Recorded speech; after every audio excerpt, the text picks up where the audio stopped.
Good evening, my fellow Americans. First, I should like to express my gratitude to the radio and television networks for the opportunities they have given me over the years to bring reports and messages to our nation. My special thanks go to them for the opportunity of addressing you this evening. 3 days from now, after half a century in the service of our country, I shall lay down the responsibilities of office as, in traditional and solemn ceremony, the authority of the presidency is vested in my successor. This evening, I come to you with a message of leave-taking and farewell, and to share a few final thoughts with you, my countrymen. Like every other citizen, I wish the new president and all who will labor with him Godspeed. I pray that the coming years will be blessed with peace and prosperity for all. Our people expect their president and the Congress to find essential agreement on issues of great moment, the wise resolution of which will better shape the future of the nation. My own relations with the Congress, which began on a remote and tenuous basis when, long ago, a member of the Senate appointed me to West Point, have since ranged to the intimate during the war and immediate post-war period, and finally to the mutually interdependent during these past 8 years. In this final relationship, the Congress and the administration have, on most vital issues, cooperated well to serve the nation good rather than mere partisanship, and so have assured that the business of the nation should go forward. So my official relationship with the Congress ends in a feeling, on my part, of gratitude that we have been able to do so much together. We now stand 10 years past the midpoint of a century that has witnessed 4 major wars among great nations. 3 of these involved our own country. Despite these holocausts, America is today the strongest, the most influential, and most productive nation in the world. Understandably proud of this preeminence, we yet realize that America's leadership and prestige depend not merely upon our unmatched material progress, riches, and military strength, but on how we use our power in the interest of world peace and human betterment. Throughout America's adventure in free government, our basic purposes have been to keep the peace, to foster progress in human achievement, and to enhance liberty, dignity, and integrity among peoples and among nations. To strive for less would be unworthy of a free and religious people. Any failure traceable to arrogance or our lack of comprehension or readiness to sacrifice would inflict upon us grievous hurt, both at home and abroad. Progress toward these noble goals is persistently threatened by the conflict now engulfing the world. It commands our whole attention, absorbs our very beings. We face a hostile ideology, global in scope, atheistic in character, ruthless in purpose, and insidious in method. Unhappily, the danger it poses promises to be of indefinite duration. To meet it successfully, there is call for not so much the emotional and transitory sacrifices of crisis, but rather those which enable us to carry forward steadily, surely, and without complaint, the burdens of a prolonged and complex struggle with liberty, the stake. Only thus shall we remain, despite every provocation, on our charted course toward permanent peace and human betterment. Crises there will continue to be.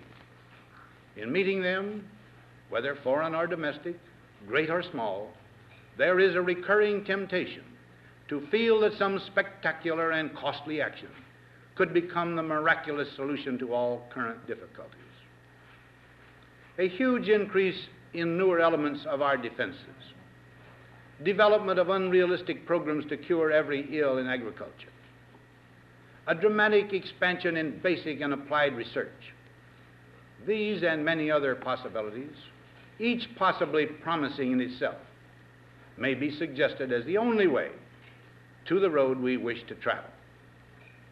But each proposal must be weighed in the light of a broader consideration: the need to maintain balance in and among national programs. Balance between the private and the public economy. Balance between the cost and hoped for advantages. Balance between the clearly necessary and the comfortably desirable. Balance between our essential requirements as a nation and the duties imposed by the nation upon the individual. Balance between actions of the moment and the national welfare of the future. Good judgment seeks balance in progress. Lack of it eventually finds imbalance and frustration. The record of many decades stands as proof that our people and their government have, in the main, understood these truths and have responded to them well in the face of threat and stress. But threats, new in kind or degree, constantly arise. Of these I mention two only. A vital element in keeping the peace is our military establishment. Our arms must be mighty, ready for instant action, so that no potential aggressor may be tempted to risk his own destruction. Our military organization today bears little relation to that known of any of my predecessors in peacetime, or indeed by the fighting men of World War II or Korea. Until the latest of our world conflicts, the United States had no armaments industry. American makers of plowshares could, with time and as required, make swords as well. But we can no longer risk emergency improvisation of national defense. We have been compelled to create a permanent armaments industry of vast proportions. Added to this, 3.5 million men and women are directly engaged in the defense establishment. We annually spend on military security alone more than the net income of all United States corporations. Now, this conjunction of an immense military establishment and a large arms industry is new in the American experience. The total influence, economic, political, even spiritual, is felt in every city, every state house, every office of the federal government.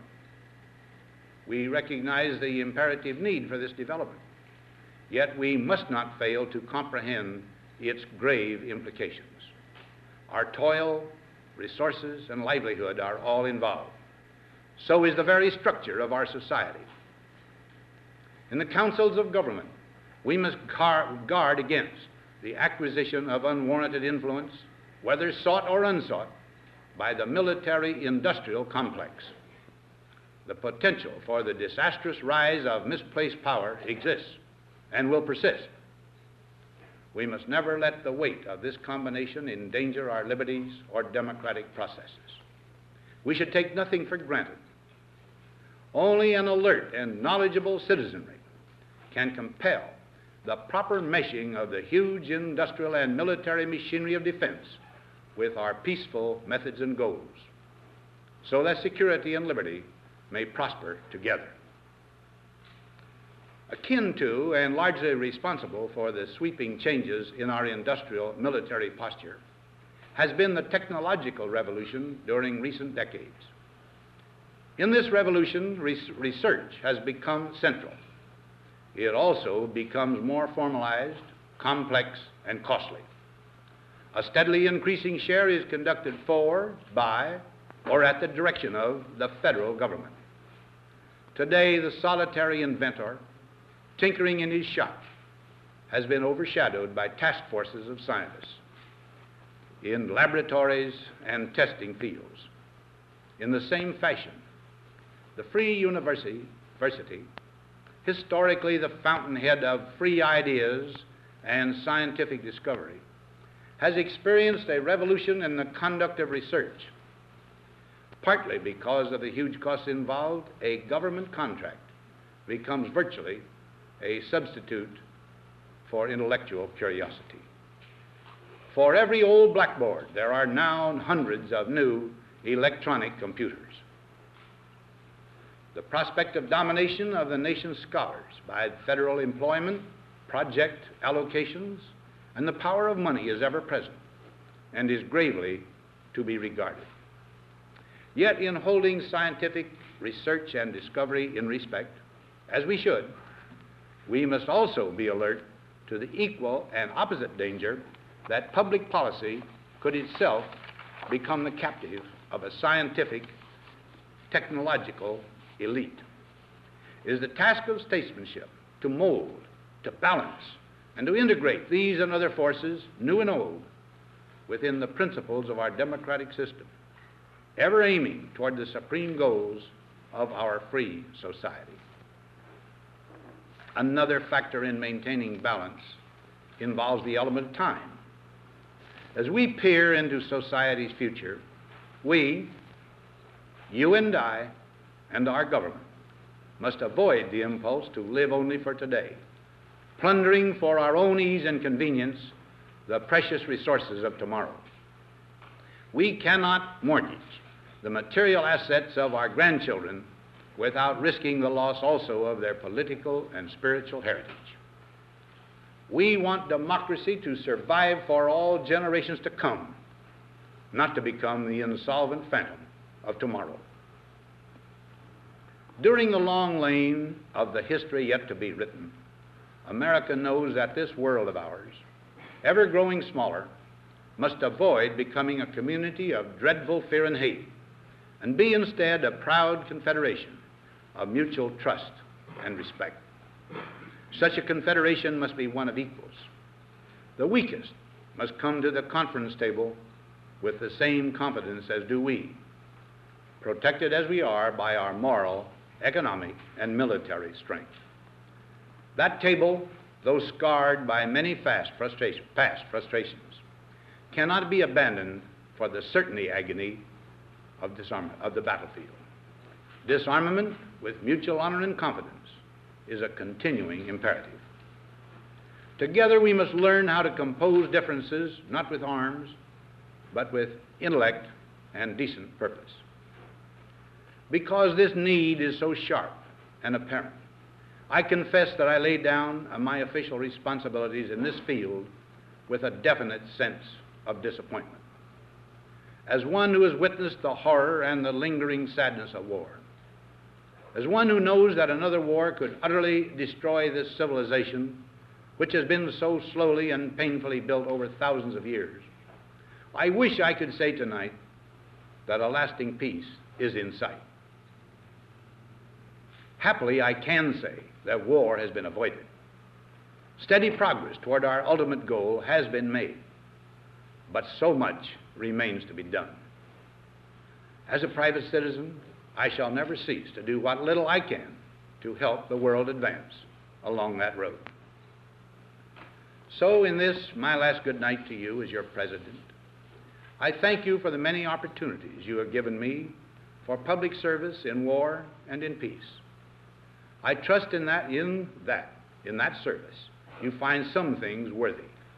As for the rest of it, I know you will find ways to improve performance in the future. You and I, my fellow citizens, need to be strong in our faith that all nations under God will reach the goal of peace with justice. May we be ever unswerving in devotion to principle, confident but humble with power, diligent in pursuit of the nation's great goals. To all the peoples of the world, I once more give expression to America's prayerful and continuing aspiration. We pray that peoples of all faiths, all races, all nations may have their great human needs satisfied, that those now denied opportunity shall come to enjoy it to the full, that all who yearn for freedom may experience its spiritual blessings. Those who have freedom will understand also its heavy responsibility, that all who are insensitive to the needs of others will learn charity, and that the scourges of poverty, disease, and ignorance will be made disappear from the earth, and that in the goodness of time, all peoples will come to live together in a peace guaranteed by the binding force of mutual respect and love. Now, on Friday noon, I am to become a private citizen. I am proud to do so. I look forward to it. Thank you, and good night.